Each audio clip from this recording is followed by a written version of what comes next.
नवंबर की एक सर्द रात थी। उत्तर भारत के एक पुराने सुनसान जंगल के बीच बसा था एक गांव, धुंधवारा। चारों ओर घना कोहरा, सूखी पत्तियों की सरसराहट और दूर कहीं उल्लू की आवाज। इस गांव के बारे में कहा जाता था कि यहां रात को आत्माएं जागती हैं, लेकिन शहर के लोग इसे सिर्फ एक अफवाह मानते थे। इसी अफवाह की सच्चाई जानने के लिए एक पत्रकार आया था। गोपाल 41 साल का एक साहसी पत्रकार था। उसने कई रहस्यमयी कहानियां कवर की थीं, लेकिन धुंधवारा की कहानी ने उसे बेचैन कर दिया था। वो कैमरा और रिकॉर्डर लेकर गांव पहुंचा। ये जगह तो सच में वैसी ही है जैसी सुनी थी। हर तरफ सन्नाटा और ये कोहरा, कुछ तो है यहाँ। गांव में घुसते ही उसे एक बूढ़ा आदमी दिखा। सिर पर सफेद बाल, आंखों में गहरा अनुभव, कांपते हाथ और हल्का डरा हुआ। कौन हो बेटा?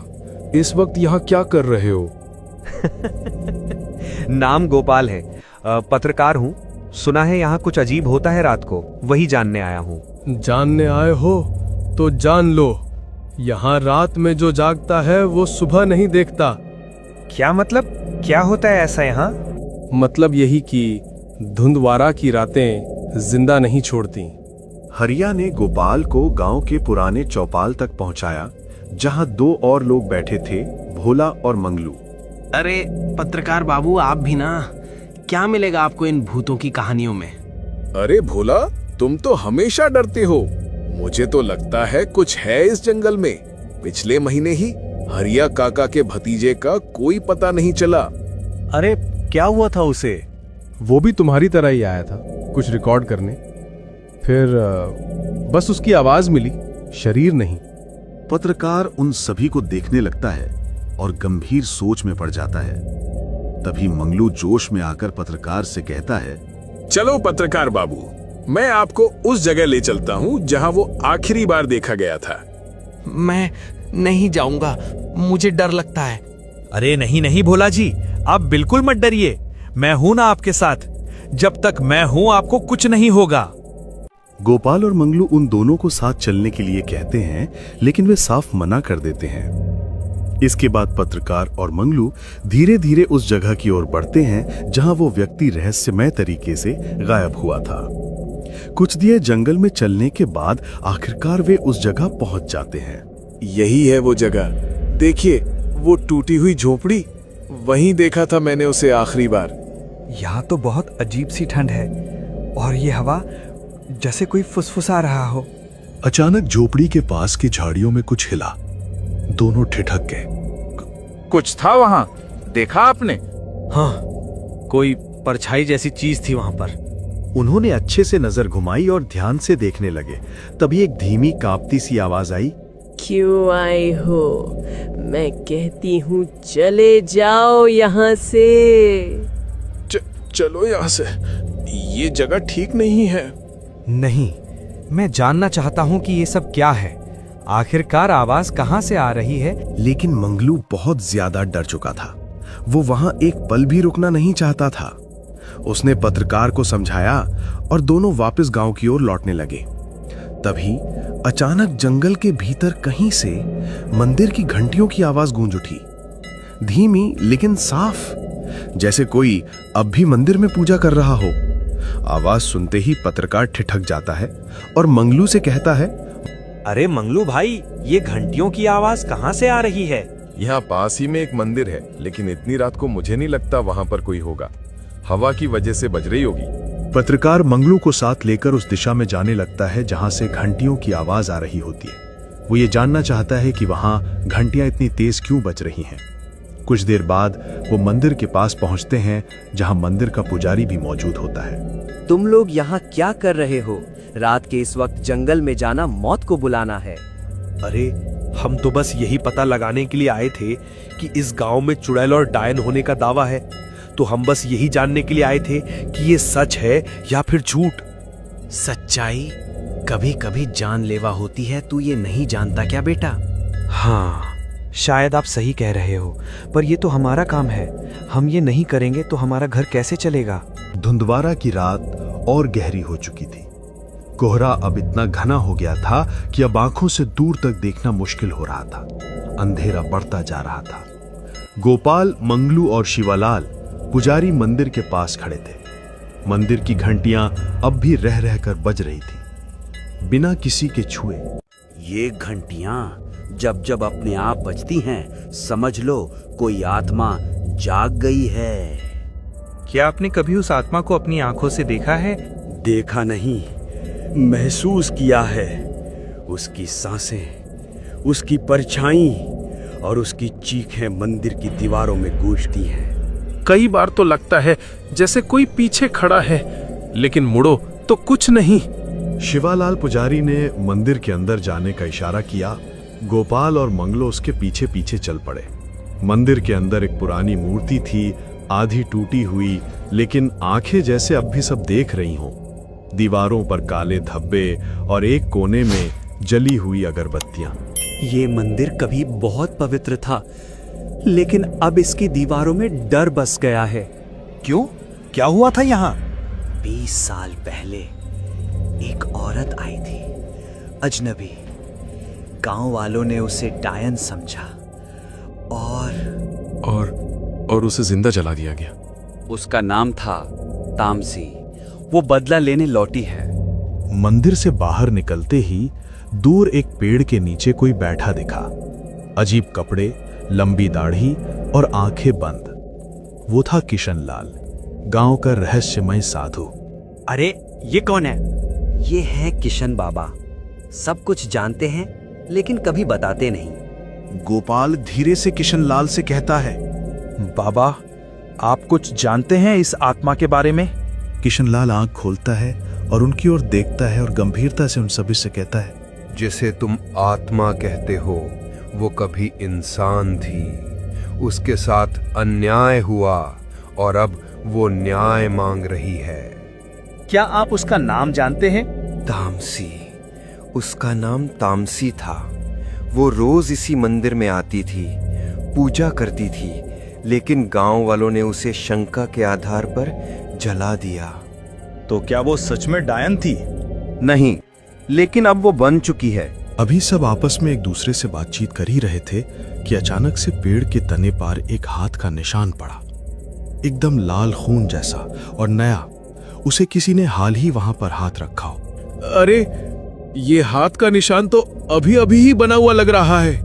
अरे सभी लोग चौकन्ने रहना, वो आत्मा हमारे आसपास ही है।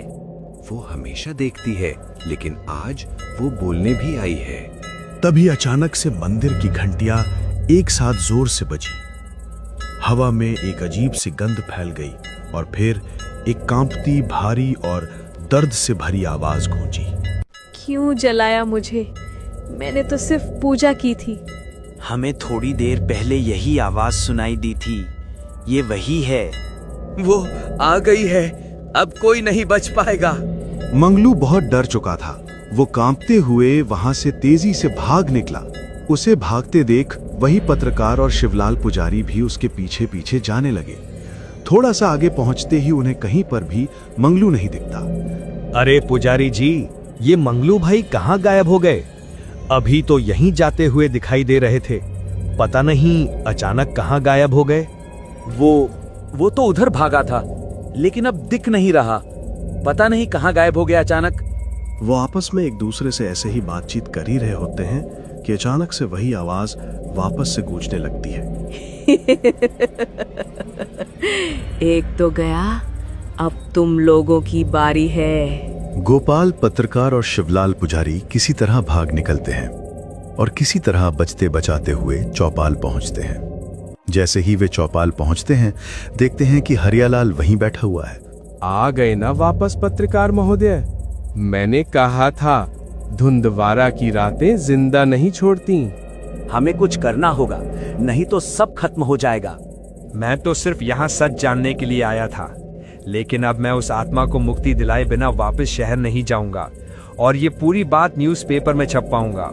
धुंधवारा की रात अब अपने सबसे डरावने रूप में थी। कोहरा इतना घना हो चुका था कि सांस लेना भी भारी लगने लगा था। मंदिर की घंटियां अब शांत थी, लेकिन हवा में एक अजीब सी बेचैनी थी। मंगलू अब भी लापता था। हमें मंगलू भाई को ढूंढना होगा। वो अकेला है और ये रात अब सामान्य नहीं रही। मैंने कहा था, जो इस जंगल में खोता है वो वापस नहीं आता। लेकिन अब क्या करें हम? हमें प्रयास तो करना ही होगा उसे ढूंढने का। आखिरकार वो मिला तो अच्छी बात है, वरना हमसे क्या ही होने वाला है अब। गोपाल और शिवालाल पुजारी मंगलू को ढूंढने के लिए वापस जंगल की ओर जाने लगते हैं। हरियालाल चौपाल पर ही बैठा रहता है, वो उनके साथ नहीं जाता। जंगल में हर पेड़ की छाया अब डरावनी लग रही थी। पत्तियां हिलती, लेकिन हवा बिल्कुल भी नहीं चल रही थी। तभी वही आवाज उन्हें फिर से सुनाई देती है। तुम फिर यहाँ वापस चले आए। मैं तुम्हें नहीं छोड़ूंगी। आखिरकार तुम लोगों ने मुझे क्यों जलाया? अब मैं तुम्हें जलाऊंगी। ये उसी तामसी की आवाज है। हमें अब क्या करना चाहिए? पत्रकार बाबू, अब तुम मेरे साथ भाग चलो। हमें तुरंत किशन बाबा की कुटिया की ओर जाना चाहिए। चलो, अब मेरे साथ भाग चलो। दोनों वहां से भाग निकलते हैं और कुछ ही समय बाद वे किशनलाल बाबा की कुटिया पर पहुंच जाते हैं। शिवलाल पुजारी घबराते हुए बाबा से कहता है, किशन बाबा, वो तामसी हमें वापस मिली थी। कह रही थी कि तुम दोनों को मैं जिंदा नहीं छोड़ूंगी। मैं तुम लोगों को वैसे ही जलाऊंगी जैसे इस गांव वालों ने मुझे जलाया था। बाबा, हमारी मदद कीजिए, वरना वो हमें छोड़ने वाली नहीं है। और मंगलू जब वहां से भागा था, तब से अभी तक हमें मंगलू कहीं पर भी नहीं मिला। हम उसे ही ढूंढने के लिए वापस जंगल में आए थे। उसकी आत्मा कुछ दिनों से जाग चुकी है और अब वो पूरे गांव में तबाही मचाएगी। अरे बाबा, क्या हम किसी भी तरह उसे रोक नहीं सकते? हाँ, हम उसे रोक सकते हैं। उसे रोकने का बस एक ही रास्ता है। हमें उसे मुक्त करना होगा। तभी हवा में एक आवाज गूंजी, दर्द से भरी, कांपती हुई। मंगलू कांपती आवाज में दूर से, बचाओ, कोई है यहाँ, मेरी मदद करो, वो मुझे ले जा रही है, बचाओ। ये तो मंगलू भाई की आवाज है। वो अब उसकी गिरफ्त में है। अगर हम देर करेंगे तो उसकी आत्मा भी बंध जाएगी। चलो, हमें बाहर जाकर देखना चाहिए कि वो अभी यहाँ आती है या नहीं। वो तीनों बाहर निकलते हैं। जैसे ही बाहर निकलते हैं, ठंड बढ़ चुकी होती है। कुछ ही देर तक बाहर खड़े रहने के बाद एक धुंध का कोहरा छाने लगता है और एक अजीब सी काली परछाई जैसी चीज वहां प्रकट होती है। उसे देखकर गोपाल पत्रकार और शिवलाल पुजारी बहुत ज्यादा डर जाते हैं, लेकिन किशनलाल बाबा उसे देखकर जरा सा भी नहीं डरते। तुम सब ने मुझे जलाया, अब मैं तुम्हें जलाऊंगी। गोपाल पत्रकार अंदर से डरा हुआ पर बाहर से हिम्मत दिखाते हुए हल्की डर के साथ आत्मा से कहता है, हमने कुछ नहीं किया, हम तो सिर्फ तुम्हें समझाना चाहते हैं। अच्छा, तो अब तुम लोग मुझे समझाओगे? जब जलाया था तब क्यों नहीं समझा? देखो तामसी, तुम्हें तो हमारे पूर्वजों ने जलाया था, हमने नहीं। और उनकी गलती की सजा तुम हम सबको क्यों दे रही हो? हमारे पास तुम्हारा प्रायश्चित करने के अलावा कोई और रास्ता नहीं है। हाँ, पर तुम चाहो तो हम तुम्हें मुक्त कर सकते हैं। क्या तुम मुक्त होना चाहती हो तामसी? क्या ये सच हो सकता है? क्या मैं सच में मुक्त हो सकती हूँ? अगर मैं मुक्त हो गई तो मैं यहाँ से चली जाऊंगी और हमेशा हमेशा के लिए आजाद हो जाऊंगी इस चुड़ैल रूप से। ठीक है तामसी, अगर तुम मुक्त होना चाहती हो तो हम तुम्हें जरूर मुक्त करेंगे। हम अभी मंदिर के अंदर जाकर तुम्हारे लिए एक हवन शुरू करते हैं। किशनलाल बाबा की बात सुनकर तामसी बिल्कुल शांत हो जाती है और धीरे धीरे वहां से गायब हो जाती है। उन सभी के दिलों में ठंडक पड़ चुकी होती है। किशनलाल के मन में चल रहा होता है कि अब तामसी को मुक्त करने के लिए विधि शुरू करनी चाहिए। कुछ देर रुककर शिवलाल पुजारी किशनलाल बाबा से कहता है, अरे किशन बाबा, वो तो हमारी बातों में आ चुकी थी। हमें बस खुद को और मंगलू को उसके चंगुल से आजाद करवाना था। फिर हम इस जंगल में रात के वक्त कभी नहीं आते। उल्टा आपने तो हवन की बातें कर दी। और वैसे क्या सच में वो इस तरीके से मुक्त हो सकती है? नहीं, उसके साथ धोखा करना मूर्खता के समान होता। हमें उसके साथ झूठ नहीं बल्कि उसे सच में मुक्त करना है। और वैसे भी मंगलू को कुछ नहीं होगा, वो हमारी बात मान चुकी है। हमें भी उसकी बात मानते हुए मंदिर की ओर जाना चाहिए और उसे मुक्त करने के लिए विधि शुरू करनी चाहिए। चलो सब, अब मंदिर की ओर चलते हैं। माहौल भले थोड़ा सा हल्का हो गया था, पर हवा में हल्का सा डर अब भी फैला हुआ था। इसी डर और तनाव के बीच वे तीनों मंदिर की ओर जाने लगते हैं। पत्रकार के मन में भीतर ही भीतर पश्चाताप हो रहा था कि वो मंगलू को साथ लाया और उसी की वजह से मंगलू गायब हो गया।